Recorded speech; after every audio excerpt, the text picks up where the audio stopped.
करीत आहेत वारी कालची आणि आजची पथनाट्य।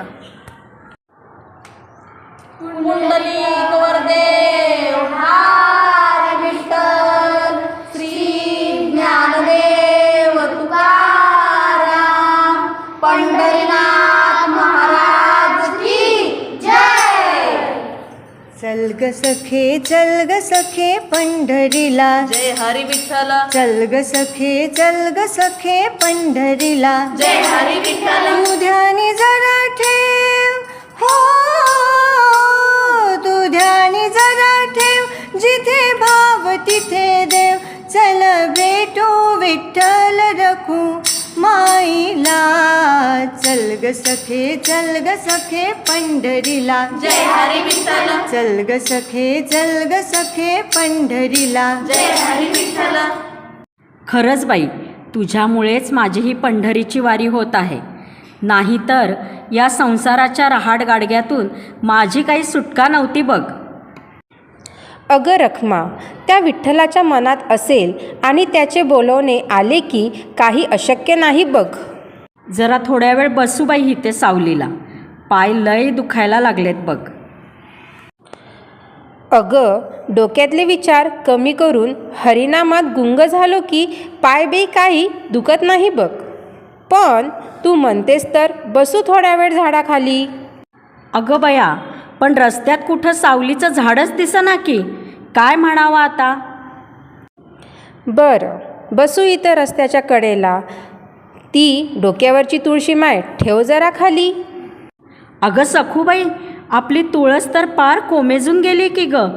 अगं घरातून निघताना तर कशी छान टवटवीत हिरवीगार होती, आणि आता ग काय झालं हे। खरंच की ग।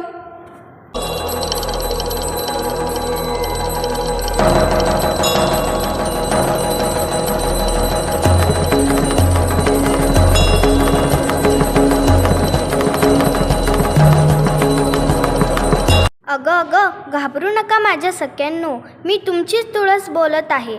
मला एवढं कोमेजलेलं पाहून तुम्हाला वाईट वाटत आहे ना, पण जरा विचार करा, मला किती यातना होत असतील या उन्हाने, या गाड्यांच्या धुराने। मलाच माझा जीव अगदी नकोसा झालाय बघ।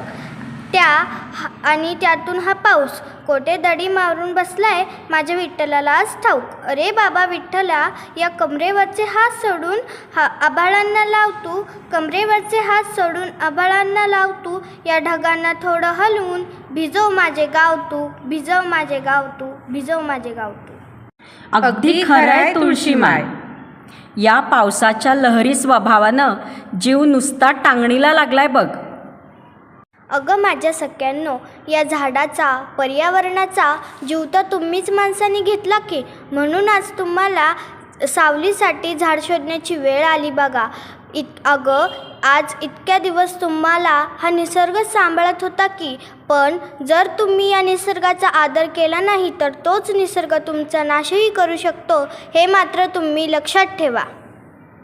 तुझं पण आता चूक लक्षात आली आहे नवा आमच्या। माझी आजी सांगायची, पूर्वी आम्ही प्रत्येक घराघरामध्ये असायचो, वारीमध्ये, दिंडीमध्ये प्रत्येक भगिनी आम्हाला डोक्यावरून मिरवत आमच्या पांडुरंगाच्या चरणाचे दर्शन घडवत। आजी म्हणायची, या संसारातल्या भल्या बुऱ्या गोष्टींचा, मोहमायेचा त्याग करून भक्त मंडळी पंढरी पायी निघायचे, एकमेकांच्या सोबतीने, सहकार्याने वाट चालत राहायचे। त्यांना पोटातल्या भुकेपेक्षाही मुखात सतत हरिनाम असल्याने शारीरिक दुखण्याचाही विसार पडायचा। पण आता काय होतंय पाहूया। याड लागलं, याड लागलं, याड लागलं, देव तुझ्या फोटोच याड लागलं, याड लागलं। ए आई, आम्ही मित्र आज 12 किलोमीटरपर्यंत वारीच्या ट्रिपला जाणार आहोत, आणि ते सुद्धा ट्रॅडिशनल ड्रेसमध्ये बरं का। माझी बॅग भरायला मला मदत कर ना प्लीज। काहीतरी खाऊ, रेनकोट, छत्री, गॉगल, कॅप, कोल्ड ड्रिंक, आणि हो, माझा मोबाईल फुल चार्ज करायचा आहे बरं का।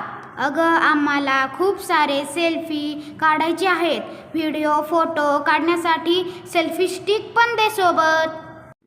अरे राजा, तुम्हाला रस्त्यात खूप सारा खाऊ, जेवण, चहा, कॉफी, छत्री, रेनकोट सारं काही मिळेल बघ. काही चिंता करू नकोस. ते कसं काय बरं? अरे, समाजामध्ये हल्ली खूप दानशूर लोक झाली आहेत. या वारीच्या रस्त्यात अशा प्रकारचा खूप दानधर्म सतत चालू असतो. मग तर मज्जाच मज्जा आहे की. इथलं शेकडो वर्षाची परंपरा असलेली ही वारी म्हणजेच आजकाल काही लोक ती इव्हेंटसारखीच एन्जॉय करतात. शेकडो मैलाचा पायी प्रवास करून विठ्ठलाच्या चरणी लीन होणारे भोळे भाबडे भाविक कुठं आणि 10-12 किमी जाऊन टेटोसच्या फोटोमधल्या मोहजलात अडकणारे कुठं, 10-20 दिवस चालणारा वारकरी कुठं आणि VIP च्या दारातून अधिक देणकीचा पास घेऊन विठ्ठलाच्याच दरबारी विठ्ठलाला सौदा करणारा VIP कुठं, दानधर्माचा अतिरेक करून पदरी पुण्य गोळा करणाऱ्या काही नाटकी ढोंगी लोकांना इतर वेळी समाजात काही चुकीचे काम करताना पाहिले की असं वाटते, अरे त्या पांडुरंगाला तर डोळे आहेतच की राव.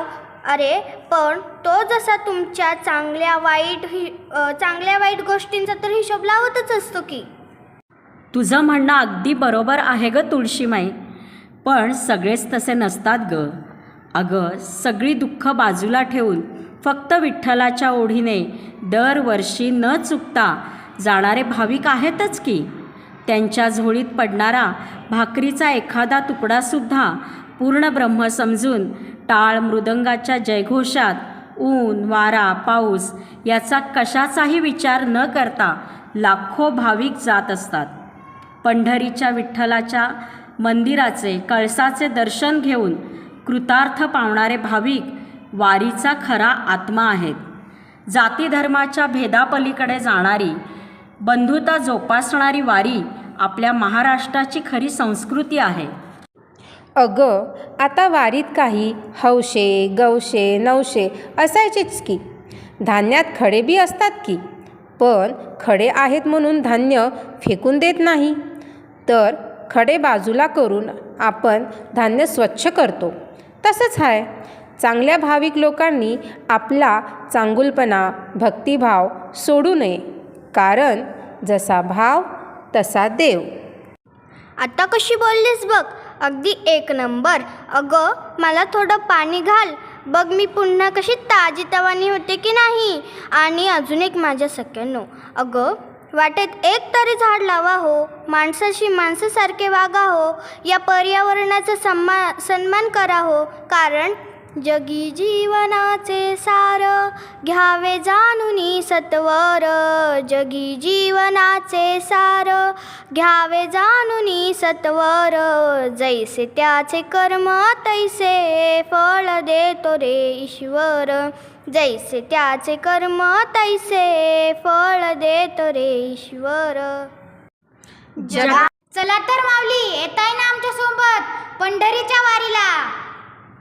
विठ्ठल विठ्ठल विठ्ठल विठ्ठल विठ्ठल विठ्ठल विठ्ठल विठ्ठल विठोबा विठोबा विठोबा रखुमाई. विठोबा विठोबा विठोबा रखुमाई.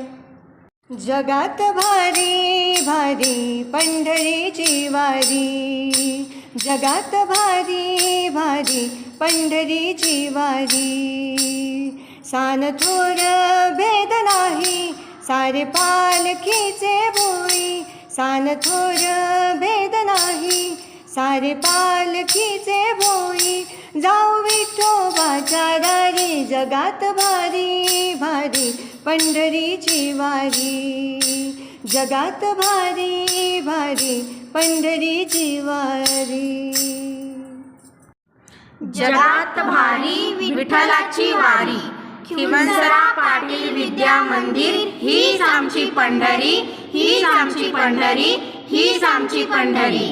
भारत माता की जय. वंदे मातरम. क्रांतीवीर चाफेकर बंधूंचा विजय असो. धन्यवाद.